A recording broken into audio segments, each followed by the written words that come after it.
Bonjour, bienvenue sur l'Astrolin.com. Aujourd'hui, je vous propose d'étudier une partie qui s'est jouée tout récemment lors du Memorial Tal, qui est l'un des tournois les plus forts du monde aux échecs, que l'on peut considérer comme l'une des étapes du Grand Chelem échiquéen, qui a opposé donc Vladimir Kramnik avec les Blancs, 2801 points Elo, à Alexander Grischuk avec les Noirs, 2761 points Elo. Donc ces deux joueurs font partie du top mondial, ils sont respectivement 3e et 11e joueurs mondiaux. Et on va pouvoir étudier grâce à cette partie une autre façon de jouer la défense est-indienne que nous avons déjà abordée dans d'autres vidéos. Donc Kramnik avec les Blancs ouvre avec cavalier F3, un coup plutôt d'observation, on ne se situe pas encore sur la façon dont on va attaquer le centre. Cavalier F6, C4, G6, cavalier C3 et fou G7. Donc pour l'instant, l'ouverture n'est pas encore définie. Ça va dépendre notamment de la façon dont les Blancs vont décider de jouer leurs pions, les pions D et E. On peut imaginer par exemple qu'ils jouent leur pion D en D4 dès maintenant, ou alors leur pion E en E4 et leur pion D en D3. C'est une façon d'agresser le centre. On peut aussi imaginer qu'ils attendent pour le moment et jouent avec G3 pour placer le fou en fianchetto en G2.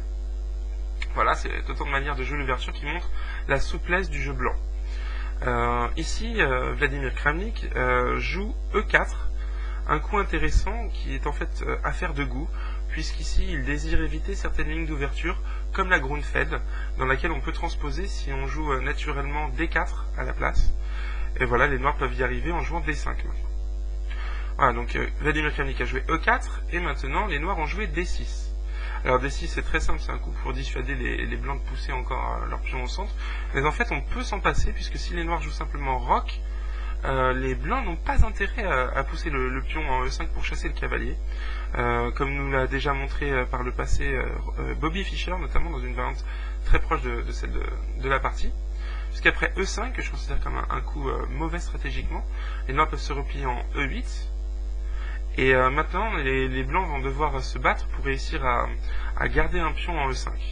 Par exemple, après D4, les Noirs vont jouer simplement D6, et vont commencer à saper le centre blanc. C'est là qu'on voit que leur ouverture est un peu risquée donc au blanc, et que les Noirs qui étaient en observation également sont prêts à briser le centre. Ici on peut imaginer que les Noirs renforcent la pression en jouant le pion en C5 pour mettre vraiment la pression sur la phalange de pion D4-5, et encore derrière ils pourront jouer le cavalier en C6 qui sera très bien placé et poussera les Blancs à faire un choix et à échanger quelques pions. Voilà, donc dans la partie on y revient maintenant, les Noirs ont joué D6, D4, petit roc et fou E2. Donc là on est dans la variante la plus classique de l'Est indienne, où les Noirs répondent E5. Alors ce coup est un peu mystérieux. Si vous regardez bien, on peut penser que le pion en E5 est perdu, puisqu'il n'est protégé qu'une fois par le pion en D6, tandis qu'il est attaqué deux fois par le cavalier en F3 et le pion blanc en D4. Mais en fait, il y a une contrepointe qui permet aux Noirs de garder l'équilibre matériel. Alors on va envisager la prise en E5, D prend E5, donc c'est une variante, ce n'est pas la partie. Et maintenant, après la reprise, les Blancs peuvent échanger les dames, par exemple, dame prend, tour prend, pour être tranquille, et capturer le pion en E5 avec le cavalier. Mais maintenant, on va pouvoir voir le thème tactique qui apparaît, c'est tout simplement que le fou en G7, qui est vraiment la pièce que les Noirs essayent de mettre en valeur dans la défense est-indienne, eh bien, à travers le cavalier en F6, on voit qu'il exerce une certaine pression sur la case E5, où se trouve le cavalier blanc, et ceci permet de faire un pseudo-sacrifice, c'est-à-dire un sacrifice qui, en fait, ne sacrifie rien, puisqu'on est certain dans toutes les variantes de récupérer le matériel à court terme. Et donc, ce contre-sacrifice, c'est cavalier prend E4.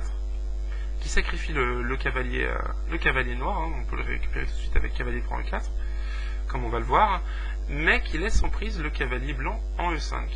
Et donc les Noirs viennent de récupérer un pion après l'échange des cavaliers, le pion blanc en E4. La variante principale ici serait de jouer cavalier prend E4 et fou prend E5, comme on vient de le dire, mais si les Noirs s'entêtent, si les Blancs s'entêtent, et jouent cavalier prend F7, donc encore un sacrifice qui est destiné à gagner un pion avant de récupérer le cavalier noir en E4. On peut imaginer que les Noirs répondent mal, par exemple avec roi prend cavalier, et ensuite après cavalier prend cavalier, les Blancs ont un pion de plus. Mais en réalité, après cavalier prend F7, les Blancs vont perdre une pièce, puisque les Noirs vont jouer un échec intermédiaire, fou prend cavalier, qui élimine la pièce destinée à capturer le cavalier E4 en fin de variante. Alors maintenant on peut reprendre le fou évidemment. Mais maintenant c'est au noir de jouer, ils jouent simplement roi prend cavalier, et ils émergent des complications avec une pièce de plus comme on peut le voir, puisqu'ils ont 3 pièces mineures, contre seulement 2 pour les blancs. Voilà, et donc en fait dans ces variantes-là qui existent, donc je reviens à la position de la partie, les variantes d'échange avec D prend E5, D prend E5, Dame prend Dame et Tour prend Dame existent, mais ici on ne joue pas cavalier prend pion qui a tendance à égaliser, voire à donner un meilleur jeu au noir, hein, parce que comme on va le voir dans la variante que je vous ai donnée après cavalier prend E5, cavalier prend E4, fou prend, et bien ici notamment le fou de case noire des noirs règne sur l'échiquier et exerce une pression désagréable sur le pion B2 qui va empêcher les blancs de se développer de la manière la plus naturelle et la plus simple. Donc ici en fait, dans ces variantes là, à la place de cavalier prend pion, on joue plutôt fou G5 en essayant d'exercer une pression sur les pièces noires et en luttant pour la colonne D avec les tours. C'est une variante qu'on peut imaginer comme un peu plus égalisante et solide pour les noirs, hein, ils n'ont plus qu'à sortir leur fou de case blanche, notamment par exemple en G4 ou en E6, et leur cavalier B8 a encore beaucoup de cases, on peut imaginer passer par ici, ou plus tard par D7, avec une position très solide et aucune faiblesse de pion chez les noirs. Voilà, donc dans la partie après E5, les blancs ont roqué, laissant la pression au centre, hein. Il existe encore des variantes qu'on peut prendre en D4 avec les noirs, mais ici Alexander Grischuk a décidé de jouer la variante principale avec cavalier C6 pour forcer les blancs à faire un choix concernant la structure de pion au centre. Et Vladimir Kramnik pousse D5, ce qui oblige le cavalier à revenir en E7, un endroit où il semble peut-être un peu moins actif qu'en C6, mais en fait il est très très bien placé pour attaquer les cases blanches autour de la phalange de pions noirs C7, D6, E5. Et il est prêt notamment ici à préparer la poussée du pion F en F5, qui est un des thèmes principaux dans cette ouverture, hein, puisque maintenant la position revêt un caractère fermé, notamment au centre, ce qui pousse les deux joueurs à déplacer leur jeu sur les ailes, donc à l'aile roi pour les noirs, où ils vont pouvoir exercer la pression avec la poussée F5, et pour les blancs, à l'aile dame, avec la poussée C5 qui doit être préparée. Donc voilà, maintenant les blancs ont joué la variante dite de la baïonnette avec B4. C'est une variante que Vladimir Kramnik lui-même a rendue très populaire dans les années 90 et qui lui a permis de remporter de brillantes victoires face au spécialiste mondial de l'Est indienne que tout le monde connaît, Garry Kasparov. Il a notamment gagné en 1997 au tournoi de Novgorod une partie jouée dans une variante que nous évoquons dans 2 coups, et qui est sûrement l'une des raisons qui a poussé finalement Garry Kasparov à abandonner la défense est-indienne en fin de carrière, et il a préféré se tourner vers la défense Grunfeld pour ses derniers matchs de candidat au titre mondial. Voilà, donc ici maintenant les noirs préparent la poussée du pion F dont nous avons parlé, c'est un levier qui va essayer de libérer la position des noirs, qui est très solide mais qui manque un peu d'espace tout simplement, puisque les pions blancs sont un peu plus ancrés dans la position noire que le contraire. Et donc après cavalier H5, ils sont déjà prêts à pousser le pion F en F5. Ici donc le coup principal qui avait été utilisé par Vladimir Kramnik était tour E1, puisque l'idée est de conserver le fou de case blanche après un possible saut du cavalier noir en F4. Une case où il exerce une belle influence sur le roc blanc et sur des cases du centre, hein, notamment sur le fou blanc coincé en E2 pour l'instant. Donc ici les blancs ont déjà joué tour E1 comme je viens de vous le dire, et les noirs répondent souvent cavalier F4 avant de jouer le pion en F5, qui reste leur plan. Alors dans ce genre de variante, bien entendu les blancs sont tentés de prendre le cavalier en F4 pour doubler les pions noirs sur la colonne F. C'est un affaiblissement, mais qui a une contrepartie majeure, comme on va le voir tout de suite, après fou prend F4, qui est un mauvais coup. Les noirs répondent E prend F4, et en contrepartie de cette faiblesse de pion en F4, un pion c'est vrai qui est dans le camp blanc et facile à attaquer, on peut imaginer par exemple que la dame blanche viendra plus tard en D2 pour l'attaquer.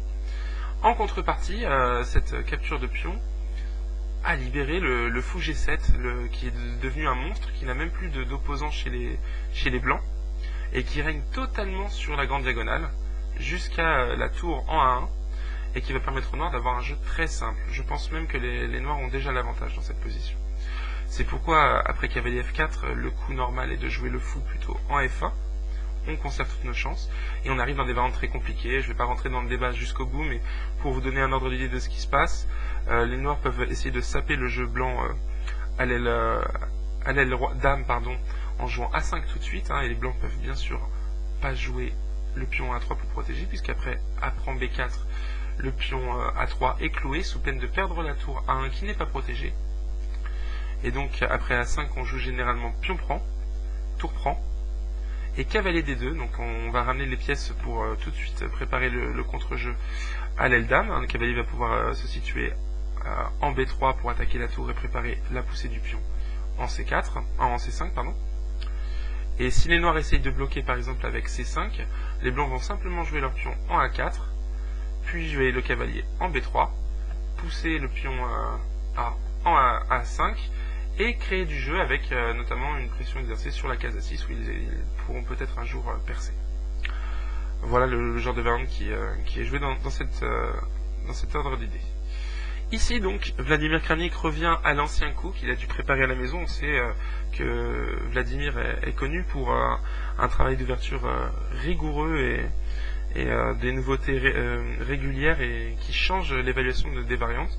Et il revient donc au coup G3 que lui-même avait poussé à l'abandon avec tour 1. L'idée de G3 est simple, c'est tout simplement d'empêcher le cavalier d'atteindre sa belle case en F4.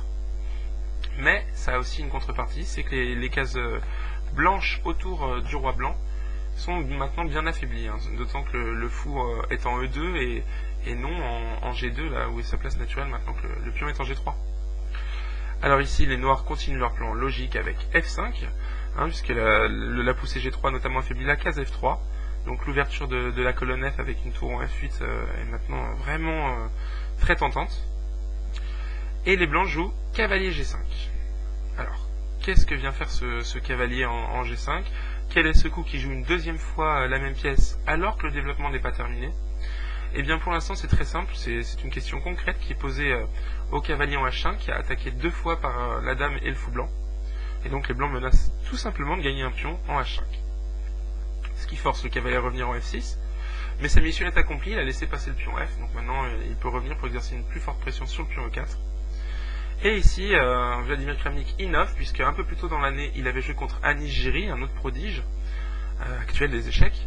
Il avait joué fou A3, un coup qui, on va dire, entre guillemets, range le fou gênant, qui gênait notamment les pièces lourdes sur la première rangée en A3, mais prépare quand même la poussée du pion C en C5. Et donc ici, Kramnik joue un coup beaucoup plus logique. Il joue un coup harmonieux, fou F3, qui s'apprête donc à replacer le fou sur sa case naturelle en G2, et soutient le pion E4 sur lequel s'exerce pour l'instant une pression. Une variante très intéressante ici qui va nous permettre d'aborder le thème des cases principales pour lesquelles se battent les deux joueurs dans une défense est-indienne, c'est la variante F prend E4, qu'on peut jouer ici, et qui change donc la structure de pion. Maintenant, après cavalier C prend E4 par exemple, les noirs vont pouvoir jouer cavalier F5 et se diriger vers leur case de prédilection, la case D4. Donc c'est pour cette case-là en fait qu'on se bat généralement en F5 dans la défense est-indienne. C'est une case géniale puisque c'est un avant-poste pour les pièces mineures, notamment les cavaliers. Alors qu'est-ce qu'un avant-poste? C'est tout simplement une case sur laquelle on est bien protégé, ici par le pion E5, et dont on ne peut être chassé par des pions, puisqu'ici on voit bien que le pion E des blancs a déjà disparu, et le pion C est en C4, donc il est impossible de le replacer en C3 afin de chasser la pièce qui sera en D4. C'est donc une case magnifique, d'où on exerce une pression sur tout l'échiquier. De leur côté, les blancs ont aussi des avantages, tout simplement cette belle case de blocage en E4, une case très propice au cavalier, puisque la situation est encore fermée, et que d'ici le cavalier, avec son pouvoir de sauter par-dessus les pièces, exerce une pression sur le pion D6, et s'apprête également à soutenir la maintenant traditionnelle, puisque ça fait déjà 3 ou 4 fois que je vous en parle, poussée du pion C en C5. Alors, je voudrais encore revenir sur un petit détail, puisque ça va avoir une énorme importance dans cette partie, c'est l'enfermement du fou des noirs en G7, le fou qu'on essaye de libérer dans la défense est-indienne, qui est bloqué par son propre pion, lui-même bloqué par un excellent cavalier en E4, où il est quasiment indélogeable, et donc ce fou va avoir des problèmes à long terme.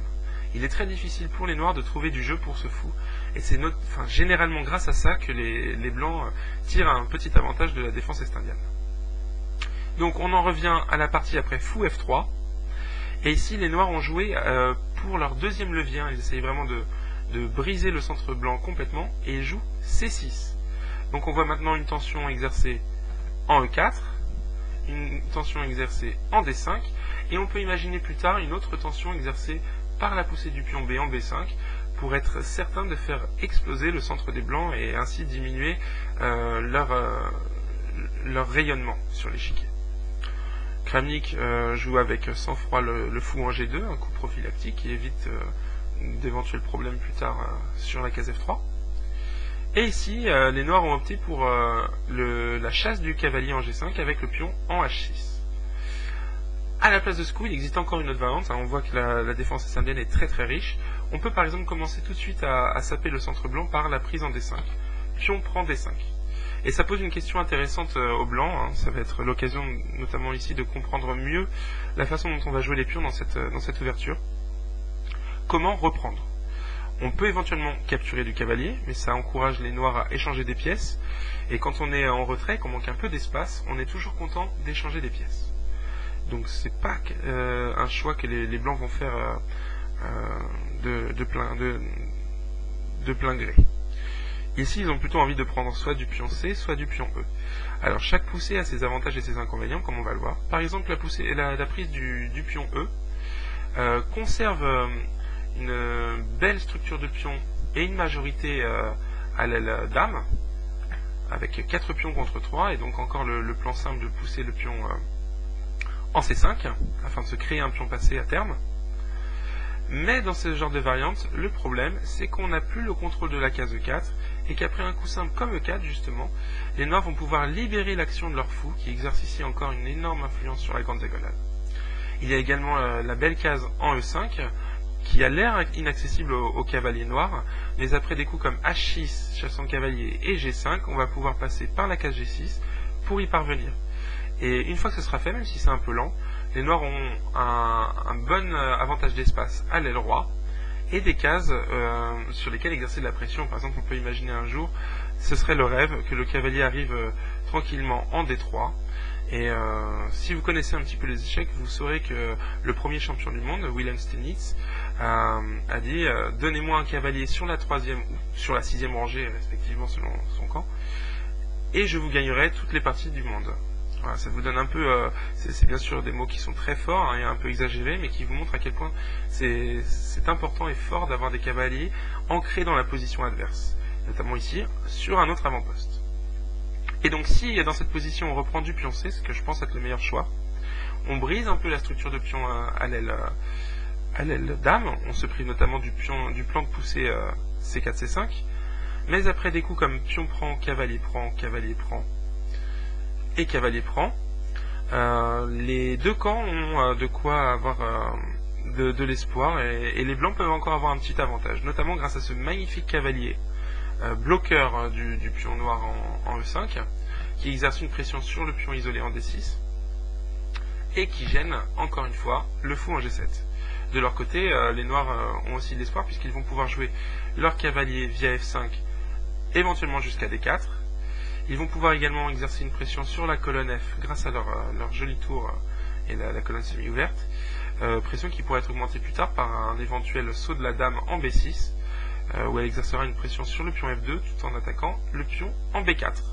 Voilà, donc chaque camp, comme vous le voyez, a des possibilités. C'est plus qu'une histoire d'avantage, c'est une histoire de plan et de compréhension du jeu qui va donner l'avantage à un joueur ou à l'autre. Donc ici, les noirs ont joué H6. Et dans cette position qui est pour l'instant fermée, mais qu'on voit au bord de l'explosion, Kramnik opte pour un changement de plan total, et plutôt qu'essayer de bloquer la structure et de jouer avec ses cavaliers, il va maintenant forcer une transition après certains échanges dans une partie totalement différente. Il va jouer cavalier E6, un coup très risqué à première vue, puisque bon, ça force les noirs à capturer à cause de la fourchette des pièces lourdes. Mais après fou prend et pion prend, les blancs se retrouvent avec un pion assez misérable en E6. Et pourquoi ont-ils toléré ça? Eh bien tout simplement parce que dans l'opération, ils obtiennent la paire de fous et l'ambition d'ouvrir la position complètement. Par exemple, on est quasiment certain qu'un échange de pions va se passer sur les cases E4 et F5. On peut éventuellement pousser le pion B en B5 pour s'échanger encore, pousser le pion C en C5 pour affaiblir la structure de pion noir. Et si tous ces échanges arrivent, la position revêtra un caractère complètement ouvert, ce qui a, et c'est bien connu, l'avantage pour les fous. Ce qui donne l'avantage pour les fous. Voilà, donc d'ailleurs c'est pas très facile pour l'instant d'attaquer ce pion en E6. Par exemple, si les noirs jouent la dame en C8 pour l'attaquer, ils abandonnent le pion D6 et donc livrent un pion crucial d'ailleurs dans leur structure de pion, ce qui est impossible à tolérer. Donc ici les noirs vont jouer cavalier prend E4, cavalier prend et pion prend, ce qui permet au moins d'ouvrir la colonne pour leur tour et encore une fois de prendre le contrôle de la case F5 pour arriver en D4. Et Kramnik répond avec un excellent coup, sûrement l'objet d'une préparation à la maison avant la partie. Il joue B5, alors que le coup naturel, ici, serait sûrement fou prend E4. Mais fou prend E4 laisse en fait déjà l'avantage aux noirs. Puisque dans cette position, rien n'empêche les noirs de jouer leur pion en D5. Et après même un éventuel échange, le fou doit partir. Et maintenant, on va voir que le fou des noirs en G7 aura tout le loisir d'ouvrir sa diagonale et d'exercer une énorme pression. On peut aussi envisager, avant de faire ça, d'avancer les deux pions solidairement sur la quatrième rangée pour exercer encore plus de pression sur les blancs. De leur côté, les blancs ont maintenant deux pions faibles, en B4 et en E6, et après dame D6, les noirs ont clairement l'avantage puisqu'ils sont déjà en train d'attaquer les pions blancs, tandis que leurs pions au centre sont très solides. On va pouvoir rajouter une tour derrière, éventuellement remettre le cavalier en C6 pour protéger, pousser les pions comme j'ai dit, et capturer finalement le pion en E6 en toute impunité. Voilà pourquoi ce coup n'était pas bon. On va y revenir parce que c'est une clé en fait. Tant que le pion noir est en E5, les blancs sont bien. Si les blancs ne peuvent s'assurer du maintien de ce pion en E5, le fou des noirs va exercer une pression bien trop grande et l'avantage va tourner du côté des noirs. Donc B5, je reviens sur la position. Et maintenant, que faire avec les noirs? Est-ce qu'on peut pousser le pion en D5? Eh bien, comme on peut l'imaginer, Kramnik avait tout prévu et ce n'est pas possible puisque maintenant les blancs vont simplement jouer leurs pièces sur des cases naturelles. Fou A3. Et d'ici, la position noire va s'écrouler en fait à cause de la position de ce fou en A3 qui exerce une énorme pression sur le cavalier en E7 en le clouant sur la tour en F8 et ce cavalier est primordial pour pouvoir tenir le centre. Maintenant on peut déjà envisager, si c'était au blanc de jouer, une capture du cavalier, la dame reprend, pion prend D5, pion prend, dame prend et les blancs ont gagné un pion, vont gagner E4, gardent une faiblesse en B7 à attaquer, une faiblesse en G6 à attaquer. C'est un carnage stratégique. Que faire d'autre? Si maintenant on joue, c'est encore un coup à étudier, un coup intéressant, la prise en B5. L'idée étant que si les blancs reprennent C prend B5, maintenant la case en D5 est libre et on va pouvoir avancer le pion tout simplement avec D5. Puis jouer D4 au bon moment, jouer la dame en D6 et capturer le pion avancé en E6. Donc ça c'est une variante qui ressemble à celle que nous avons vue juste avant et qui donne un bon avantage au noir. Mais ici, il y a un coup très très fort en fait. Il y a tour B1, sans essayer de récupérer le pion. Tour B1. Alors, que faire avec les noirs? Là, on envisage tout simplement de prendre avec la tour et de garder un bon contrôle de la case D5. C'est une stratégie classique quand un pion est arriéré, c'est-à-dire un pion est sur une colonne semi-ouverte et ne dispose plus de ses copains, donc les pions C7 et E7 pour le soutenir. C'est un pion qui est très faible. Et pour l'attaquer, en fait, la première étape, c'est tout simplement de gagner le contrôle de la case qui est juste devant lui, pour l'empêcher d'avancer et de modifier la structure. Donc ici, les blancs menacent simplement de jouer tour prend B5, avec un excellent contrôle de la case D5, et plus tard, on peut envisager même que la tour viendra un jour ici, et la dame vienne en D2, avec un triplement des pièces lourdes, un fou qui viendra en A3, et la pression sur le pion D6 sera intolérable. Alors, que faire? Si on joue A6 pour protéger le pion, on joue simplement fou A3, encore une fois, c'est les coups thématiques dans cette variante. Et la pression exercée sur le pion D6 est déjà intolérable. Puisque par exemple si on joue cavalier F5, on peut jouer simplement fou prend, je vais vous la jouer pour que vous voyez bien, fou prend E4, avec une menace de capturer le cavalier puis le pion en D6, ou alors une menace sur le pion B7, et puis on peut également un jour capturer en B5. Donc voilà, là, les blancs ont des pressions sur tous les pions adverses, et c'est très dur à défendre. Si à la place à la tour B1 on joue pion prend C4, et bien la tour rentre en 7ème rangée.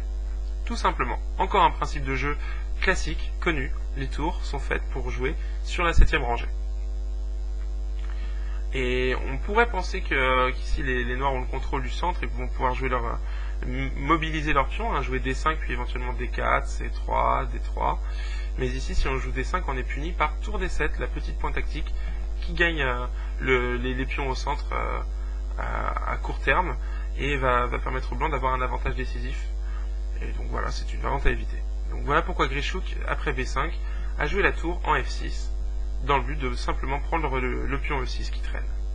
Fou prend E4, maintenant qu'on a empêché la poussée D5. Tour prend E6. Et dame A4. Encore un excellent coup stratégique de Kramnik. Maintenant que son fou exerce une pression sur le pion G6, il essaye d'exercer une pression encore plus forte sur le pion C6. Et il laisse la case D1 libre pour faire entrer une nouvelle pièce en jeu, la tour en F1. D5. Mais maintenant il y a tour D1. Maintenant qu'on a laissé les noirs jouer D5, il y a tour D1 clouant le pion D5. Et donc le verrou tient sur la case E4. Le pion E5 est bloqué. Et avec lui le fou G7. Bien sûr ici une erreur stratégique flagrante est de pousser le pion en D4. Parce que là ça condamne complètement le fou G7 à l'inactivité pour le reste de la partie. À la place, les noirs ont gardé la pression et ont simplement poussé le roi d'une diagonale un petit peu dangereuse. Ils ont joué roi H7. Ce qui renforce un petit peu la case G6, qui en a bien besoin. Pion prend D5, pion prend D5, et dame B3. Alors maintenant il y a un double clouage qui est exercé sur le pion D5, par la tour sur la dame, et par la dame sur la tour. Quand ce genre de position arrive, on sent que les fous commencent à prendre l'avantage. En fait, la vraie force des fous, c'est que même dans une position fermée, ils peuvent toujours menacer de rayonner plus tard, après quelques échanges de pions. Et donc, avec des cavaliers, on n'est jamais complètement serein. Il faut toujours garder un œil sur le moindre échange de pions, le moindre levier qui permettrait d'ouvrir la position. Tandis qu'avec les fous, on peut être patient, tout simplement. Et là, patiemment, les blancs ont réussi à échanger des pions. D'abord sur la colonne F, puis sur la colonne C, et maintenant ils commencent à exercer une très forte pression sur le pion D5. Pour la libérer un petit peu, les noirs ont poussé leur tour en B6, avec une petite menace de jouer A6 et d'exercer une pression sur le pion B5, et ils abandonnent au passage le pion D5, que Kramnik ne prend pas. Il préfère jouer avec un grand sang-froid, c'est encore une marque vraiment d'un très haut niveau de compréhension stratégique. Il évite fou prend D5, car maintenant la tour pourrait revenir en D6, et les échanges vont permettre aux noirs de se libérer complètement. Par exemple, si l'on joue fou A3, eh bien les noirs répondent tour prend, cavalier prend, et après tour D1 qui va regagner la pièce, il y a dame en A5 pour échanger après la reprise les tours en plus, et dans cette position qui va être équilibrée en matériel, les noirs ont de bonnes chances de survie. Donc c'est une variante que Kramnik, qui est ambitieux, désire éviter. Qu'est-ce qu'on peut jouer d'autre? Sinon on est obligé de pousser le fou, donc sinon ce serait fou F3, mais après les échanges, eh bien la tour va pouvoir prendre le contrôle de la colonne C, et puis on va pouvoir aussi imaginer éventuellement une poussée du pion E plus tard, qui va exercer une pression sur la grande diagonale, ou alors l'installation d'un cavalier très fort en D4. C'est le genre de contre-jeu qu'Alexander Grischuk rêve d'obtenir dans cette partie, et dont Vladimir Kramnik le prive totalement depuis le début. Et c'est pourquoi ici il préfère maintenir la position et le statu quo en D5, et il joue d'abord pour renforcer son aile dame A4. Un excellent coup, puisque maintenant après A3 il va jouer fou A3, et on va voir que tout est en place chez les blancs. Il y a encore eu A prend B5, mais cette position, ça se voit d'ailleurs, ça se saute aux yeux, est stratégiquement perdue. On va pouvoir commencer à chercher des solutions tactiques pour gagner du matériel ou mater le roi adverse, tout simplement.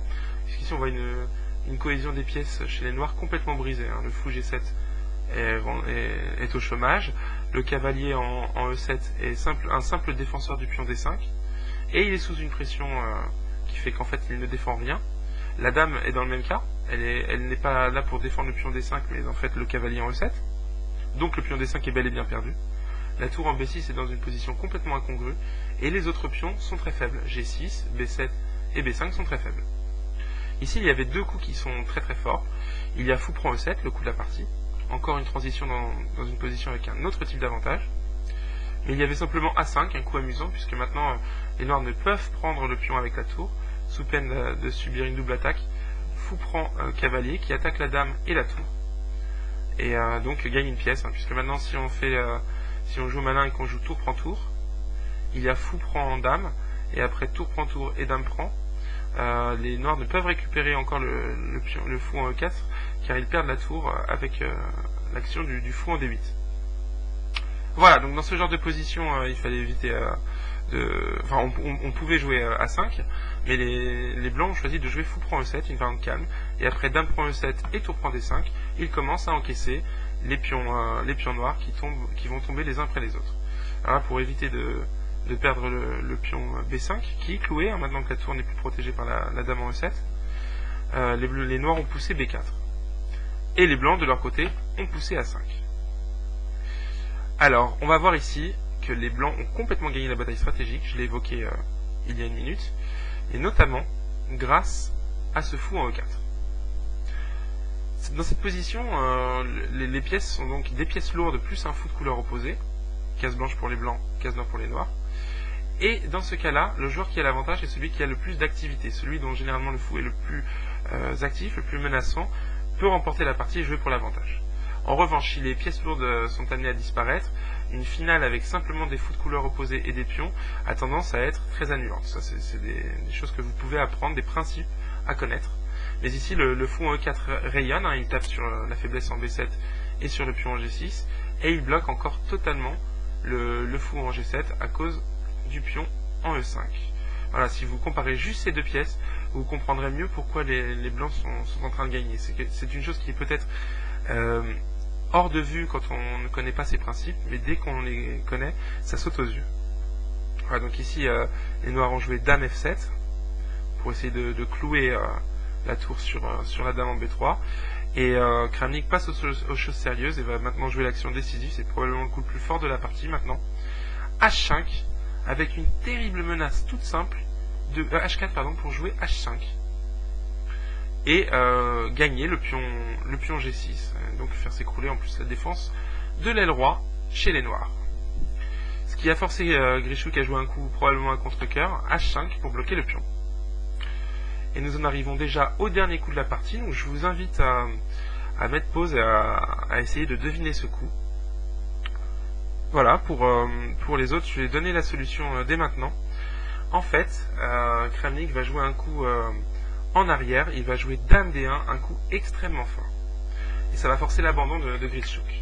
Alors, en fait, ce coup exerce des pressions sur tout l'échiquier, à l'aile roi, à l'aile dame et au centre.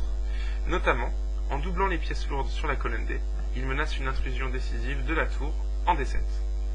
Dans le même temps, grâce au clouage exercé par le magnifique fou en E4 sur le pion en G6, il menace de jouer dame prend H5, un coup d'attaque qui gagne un pion et détruit la position du roc noir. Et surtout, la dame, en revenant en D1, protège la tour en A1, ce qui menace simplement de gagner la tour en B6, sans perdre ensuite la tour en A1 avec la tour en A8. Ah, donc ce coup est très très fort. On peut dire que dans cette partie, les blancs ont joué d'une main de maître leur paire de fous et ont réussi à transformer la position en tenant compte de chaque poussée de pion, en prévenant le contre-jeu adverse à base de poussée D5. C'est une partie d'une précision hors du commun. Vladimir Kramnik, là, se montre vraiment comme un spécialiste de l'Est indienne côté blanc. Et il a porté ses coups sur tout l'échiquier. On pourrait le comparer à un Federer visant les lignes. Et par dame D1, c'est finalement un coup de fond de cours qui en sera la balle de match. Voilà, j'espère que cette partie vous a plu. Et je vous dis à bientôt sur lestrelin.com. Au revoir.